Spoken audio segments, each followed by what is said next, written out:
Guys welcome to Kayal promo. Today எபிசோட இன்ட்ரெஸ்டிங்காக நடக்க போகுதுன்னு பார்த்தீங்கன்னா, நம்ம கயல் இருக்காங்கல்ல, கயல் வந்து அந்த பாலுவை பார்க்கறதுக்காக ஹாஸ்பிட்டல் போயிருப்பாங்க. ஏன்னா பாலு ஹாஸ்பிட்டல் இருக்கிற விஷயம் வந்து எல்லாருக்குமே தெரிஞ்சிருக்கும். அப்படின்னா ஆனந்திக்கு தெரிஞ்சு ஆனந்த் இந்த மாதிரி கயல்கிட்ட போய் கேட்டிருப்பா, அக்கா இந்த மாதிரி பாலுவுக்கு வந்து எனக்காக வந்து சூசைட் பண்ணி ஹாஸ்பிட்டலில் சீரியஸாக இருக்கானா அந்த மாதிரி சொல்லும்போது, சரி சரி நீ பதட்டப்படாத, நீ அவனை லவ் பண்ணுற புரியுது, இருந்தாலும் நம்ம பொறுமையாக தான் டீல் பண்ணணும், பதட்டப்படாத, இந்த விஷயம் மட்டும் மூர்த்திக்கு தெரிஞ்சுன்னா அவ்வளோதான் சொல்லிட்டு இருக்கும்போது தனம் இந்த மாதிரி இந்த லைனில் வரும்போது, என்னாச்சு கயல், எதுக்கு ஆனந்தி கதை பதறான்னு சொல்லி கேட்கும்போது, இந்த மாதிரி உங்கள் தம்பி வந்து கயலுக்காக வந்து ஆனந்திக்காக வந்து சூசைட் பண்ணிக்கிட்டாரா, இப்போ ஹாஸ்பிட்டலில் இருக்காரான்னு சொன்னோன்னே ஐயோன்னு சொல்லிட்டு பதறு தனம் பதறிக்கிட்டு வாங்க ஹாஸ்பிட்டல் போவோம்னு சொல்லிட்டு பொறுமையாக இருங்க நீ மொத்தமாக போவோம்னு சொல்லிட்டு மொத்தமாக இந்த ஷாலினி, தனம், கயல், ஆனந்தி 4 பேர் வந்து காமாட்சி அம்மா நான் எல்லாரும் சேர்ந்து போய் பார்க்கலாம்னு சொல்லிட்டு பாலுவை பார்க்கறதுக்கு ஹாஸ்பிட்டல் போகிறாங்க.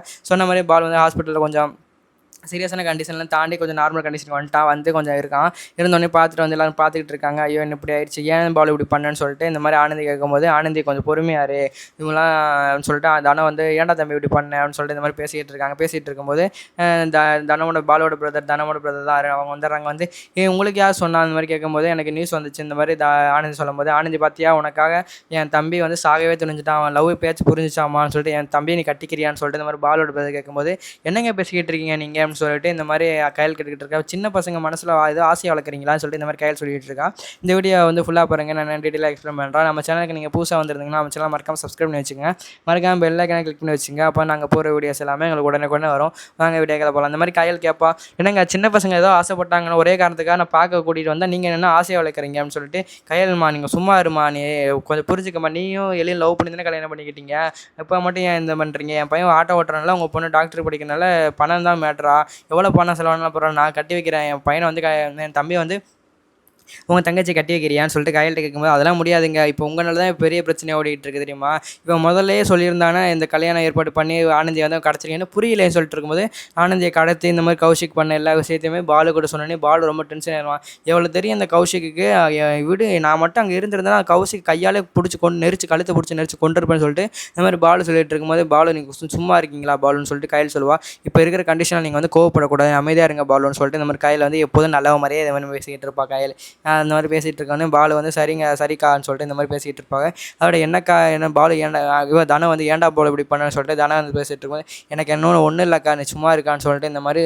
சொல்லிக்கிட்டு இருக்கும்போது, சரி பாலு ஏன்டா நீ இப்படி பண்ண சொல்லிட்டு தனா அப்படின்னு கேட்கும்போது, சரி விடுக்கா நான் என்னக்கா பண்ணுறது, நான் வந்து ஆனந்தி வந்து ட்ரூவாக லவ் பண்ணிட்டேன், அதனால தாங்க இப்படி பண்ணிட்டேன், வேறு வழி இல்லாமல் என்ன மன்னிச்சிருக்கா, இனிமேல் நான் நம்ம குடும்பத்தை தாங்க பார்த்துக்குருவேன்னு சொல்லிட்டு இந்த மாதிரி பேசிகிட்டு இருக்கும்போது, இங்கிட்ட வந்து ஒரு ஃபோன் வருது கயலுக்கு ஃபோன் வந்தோடனே கயல் வந்து வெளியே போய் பேசிகிட்டு இருக்கா. இந்த மாதிரி எழில் வந்து இங்கே வந்து ஒருத்தர் இந்த ஃபோனோட ஓனர் இங்கே வந்து அடிபட்டு கிடந்தார், இப்போ தான் ஹாஸ்பிட்டல் ஆம்புலன்ஸில் ஏற்றிட்டு போனாங்க, இந்த மாதிரி சொன்னோன்னே யாரும் தெரில ரொம்ப ரத்தமாக கிடந்தான்னு சொன்னோன்னே, ஐயோ எந்த ஹாஸ்பிட்டல்னு சொல்லி விசாரிச்சோன்னே அதே ஹாஸ்பிட்டல் தான், பக்கத்து ரூம் தான். அவருடைய கையில் வந்து ஐயோ எழிலுக்கு ஏதோ ஆயிடுச்சுன்னு சொல்லிட்டு போய் பார்க்கும்போது டாக்டர்லாம் ட்ரீட்மெண்ட் பார்த்துட்டு இருக்கேன். ஐயோ டாக்டர் வெளியே இருந்ததுக்கப்புறம் இந்த மாதிரி கயல் கேட்குறா, இவருக்கு இப்போ எப்படி இருக்குன்னு கேட்கும்போது, நீங்கள் யாருங்க முதல்ல அப்படின்னு கேட்கும்போது, நான் அவரோட ஒய்ஃபும் சொல்லும்போது, ஒய்ஃபா அவர் வந்து இப்போ காலில் நிறைய அடிபட்டுருக்கு, காலில் யாரோ அடின்னு அடித்து காலை உடச்சிருக்காங்க, அது சரியாகிறதுக்கு எலும்பு சரியாகிறதுக்கு 5 மாதத்துக்கு மேலே ஆகும், அந்த மாதிரி நாங்கள் ட்ரீட்மெண்ட் இப்போ தான் பார்த்துருக்கோம், கொஞ்சம் டிஸ்டர்ப் பண்ணாதீங்க, கொஞ்சம் பேஷண்ட் கண் முழிச்சதுக்கப்புறம் நானே சொல்கிறேன் போய் பாருங்கன்னு சொல்லிட்டு இந்த மாதிரி டாக்டர் சொல்லிட்டு போயிடுவார்.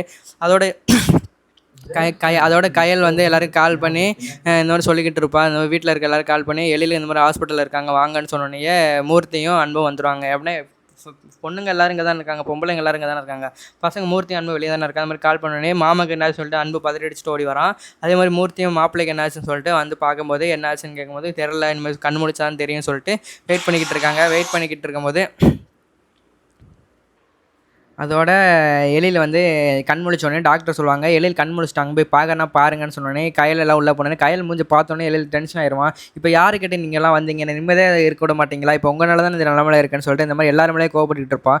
நாங்கள் என்ன பண்ணோம் மாப்பிள்ளான்னு சொல்லிட்டு இந்த மாதிரி கேட்கும்போது, நீங்கள் என்ன தான் பண்ணல, உங்கள் பொண்ணு இருக்காள், உங்கள் பொண்ணு எல்லாத்துக்கும் காரணம் கயல் தான் சொல்லிட்டு இந்த மாதிரி அவன் மட்டும் இது சொல்லாமல் இருந்து நான் வெளியே போயிருக்க மாட்டேன், இந்த பாலோட ஃப்ரெண்ட்ஸ் என்ன அடிச்சிருக்க மாட்டேன்னு சொல்லி பாலோட ஃப்ரெண்ட்ஸ் அடிச்சாங்கன்னு சொல்லிட்டு கயல் ஷாக்காவா, உனக்கு எதுவும் தெரியாத மாதிரி நடிக்காத, உன்னோட தங்கச்சி லவ் பண்ணுறாள், அவனோட ஃப்ரெண்ட்ஸ் தான் என்னை கையை அடிச்சு போட்டு முடிச்சு போட்டு போனாங்க, சொல்லி அடிச்சுட்டு போனாங்க, பாலு விஷயத்தில் தலையிட்டு உனக்கு அவளை தானே சொல்லி அடிச்சு விட்டு போனாங்க அப்படி சொல்லும்போது ரொம்ப கயல் கோவப்பட்டுட்டேன். இன்றைக்கி அந்த பாலுவை சும்மா விட மாட்டேன்னு சொல்லிட்டு பக்கத்தில் உள்ள சரசன் கத்த ஆரம்பிக்கிறேன். பாலு யாரை கேட்டேன் இப்போ புருஷனை அடிக்க சொன்னான்னு சொல்லிட்டு கையில் இது வரைக்கும் கோவப்பட்டு பார்த்துருக்கே மாட்டீங்க, ஆனால் எழிலுக்கு ஒன்றா துடிச்சு போயிடுறா. போய் அந்த மாதிரி பாலுகிட்ட கேட்கும்போது நான் எதுவும் சொல்லலக்கான்னு மாதிரி சொல்லிட்டு இருக்கும்போது, என் தம்பி இப்படிப்பட்டவன் கிடையாதுன்னு தானே சொல்லிக்கிட்டு இருக்கா. மூர்த்தி டென்ஷன் அடிச்சு நிறுத்து, வந்து எதுக்கெடுத்தாலும் தம்பின்னு சொல்லிட்டு, இப்போ மட்டும் தம்பிக்கு மட்டும் அடிபடாமல் இருந்ததுதான் நானே அவனை கை காலை முடிச்சு போட்டுருவேன், எவ்வளோ தெரியும் இருந்தால் மாப்பிள்ளை கை தலைகளை முறிச்சு போடுவான்னு சொல்லிட்டு இந்த மாதிரி கத்திக்கிட்டு இருக்கும்போது மூர்த்தியோட இது பாலோட பிரதர் வந்துட்டு மூர்த்திட்டு சண்டைக்கு போகிறான். என்னடா விட்டா ஓவராக பேசிக்கிட்டு இருக்கேன்னு சொல்லும்போது என்னடா இப்போ உனக்கு என்னடா பிரச்சனைன்னு சொல்லி இங்கே பாரு என் கையில் வீண் அடிவங்க செத்துறான்னு சொல்லிட்டு இந்த மாதிரி மூர்த்தி சொல்லும்போது எங்கள் அடி பாப்போம்னு சொல்லோன்னே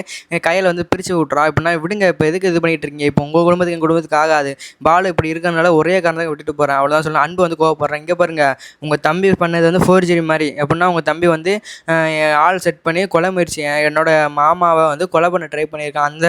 அந்த ரீசன் வச்சு உங்கள் பையன் உங்கள் தம்பி மேலே எனக்கு வந்து ஆக்ஷன் எடுக்க முடியும். உங்கள் தம்பி இப்போ முடியாத கண்டிஷனில் இருக்கிறனால நான் விட்டுட்டு போகிறேன். இது நான் சும்மா விட மட்டும் நினைக்காதீங்க, மாமாவுக்கு சரியான அடுத்த செகண்ட் உங்கள் பையனை உங்கள் தம்பியை வந்து நான் தூக்கிடுவேன்னு சொல்லிட்டு அன்பு சொல்லும்போது என்னங்கடா ஆளுக்கு அண்ணன் தம்பி ஓவராக பேசிக்கிட்டு இருக்கீங்க அப்படின்னு சொன்னோன்னே என்னையா பண்ணுவேன்னு சொன்னோன்னே இங்கே வரியா இப்போ ஹாஸ்பிட்டல்னு பார்க்குறவனுக்கு அவ்வளோதான் சொல்லிட்டு மூர்த்தி எல்லாம் சொல்லிட்டு இருக்கும்போது என்னங்கடா விட்டு ஓவராக பேசிக்கிட்டு சொன்னால் டாக்டர் வந்து என்ன வீடு இது ஹாஸ்பிட்டல் நினச்சிங்களா உங்கள் வீடு நினச்சிங்களா சும்மா கத்திக்கிட்டே இருக்கீங்க அப்படின்னு சொல்லிட்டு வெளியே போய் உங்கள் சண்டையெல்லாம் வச்சுங்கன்னு சொல்லிட்டு இந்த மாதிரி அப்படி இது பண்ணிட்டு இருந்தீங்கன்னா போலீஸுக்கு கூப்பிட வேண்டியது சொன்னோன்னே சார் நானே போலீஸ் தான் சார் நான் சொன்னேன். என்னையா போலீஸாக இருந்துக்கிட்டு என்ன சார் நீங்கள் போலீஸாக இருந்துட்டு இந்த மாதிரி பார்த்துட்டு இருக்கீங்கன்னு சொல்லும்போது வெளியே போயிடுறாங்க. வெளியே போனதுக்கப்புறம் பெரிய பிரச்சனை ஆயிடுது. அப்படின்னா மூர்த்திக்கும் இது பாலோட பிரதருக்கும் அடிப்படை சண்டை ஆயிடுது.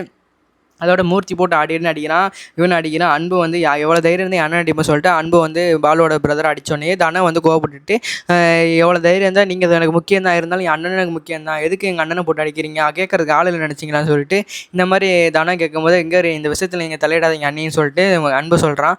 அதே மாதிரி மூர்த்தி என்னடி நீ விட்டால் ஓவரா பேசுன்னு சொல்லி தனம் மூர்த்தி அடிச்சு போட்டுறான். அதுக்கு கோவப்பட்டுட்டு மறுபடியும் வந்து தனமோட அண்ணன் யார் பாலோட பிரதர் அவன் வந்து மறுபடியும் மூர்த்தி அடித்தோடனே பெரிய பிரச்சனை ஆயிடுது. போலீஸுக்கெல்லாம் கால் பண்ணி போலீஸில் அன்பு வர வச்சிடறான். வர வச்சு இந்த மாதிரி பிடிச்சி கொடுத்துட்றான் தனமோட பிரதரை. எப்படின்னா அவங்க அண்ணன் மூர்த்தியை பிடிச்சி கொடுக்காம அவரை மட்டும் பிடிச்சி கொடுத்துட்றான். இது என்ன அவனுக்கு சண்டைனா அவன் ரெண்டு பேரும் சேர்த்து அரெஸ்ட் பண்ண சொல்லும்போது அன்பு சொல்லிடுவான், சார் என் அண்ணன் மேலே தப்பு இல்லை, அவன் தான் தேவையில்லாமல் அவர் தான் சண்டைக்கு வந்தார் சொல்லும்போது அவர் பிடிச்சி ஜெயிலில் போடுங்க சார்னு சொன்னோடனே அன்பு போலீஸ் ஆஃபீஸர் தானே சொல்லிட்டு அன்பு மேலே தான் சொல்கிறதா சரின்னு சொல்லிட்டு போலீஸ் வந்து தனமோட பிரதரை அரெஸ்ட் பண்ணிட்டு போயிட்டாங்க. தனம் ரொம்ப கோவமாக இருக்கா அன்பு மேலே.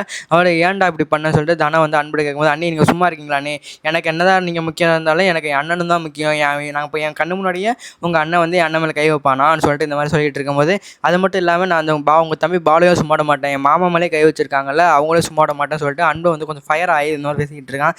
அவட தனம் வந்து என்ன பண்ண சொல்கிறதுன்னு தெரில முழிச்சுக்கிட்டு இருக்கா.